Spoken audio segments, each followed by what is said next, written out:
সুপ্রিয় দর্শক, আসসালামু আলাইকুম। বিবিসি বাস ইউটিউব চ্যানেলের পক্ষ থেকে আপনাদের সকলকে স্বাগতম। আজকে আমি নিয়েছি সাপাকেল ক্যাপসুল নিয়ে।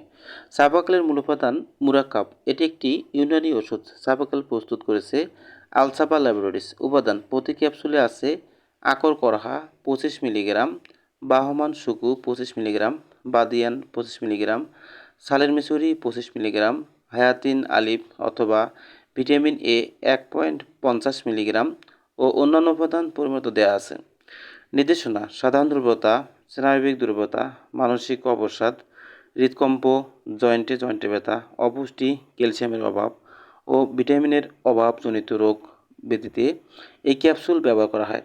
খাওয়ার নিয়ম: প্রতিদিন একটি করে ক্যাপসুল দিনে 2 বার খাওয়ার পর খাবেন অথবা চিকিৎসকের পরামর্শ অনুযায়ী এই ওষুধটি সেবন করবেন। পার্শ্ব প্রতিক্রিয়া: সাপাকেল ক্যাপসুল ব্যবহারে কিছু পার্শ্ব প্রতিক্রিয়া দেখা যায়, যেমন পেটে অস্বস্তি, গ্যাস, বমি ভাব, অ্যালার্জিজনিত সমস্যা যেমন চুলকানি বা র্যাশ ইত্যাদি দেখা দিতে পারে। কোনো ধরনের লক্ষণ দেখা দিলে কী করবেন? এই ওষুধটি খাওয়ার পর যদি আপনার শরীরে নতুন কোনো অস্বাভাবিক লক্ষণ যেমন মাথা ঘোরা, পেটে ব্যথা বা অ্যালার্জি দেখা দেয়, তবে অবিলম্বে ওষুধটি খাওয়া বন্ধ করুন এবং ডাক্তারের সাথে যোগাযোগ করুন।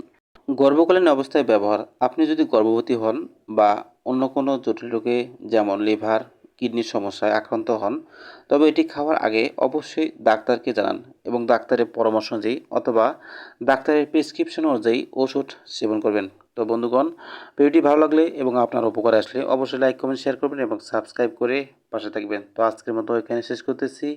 আল্লাহ হাফেজ। আবারও দেখা হবে অন্য কোনো নতুন একটি ভিডিওতে।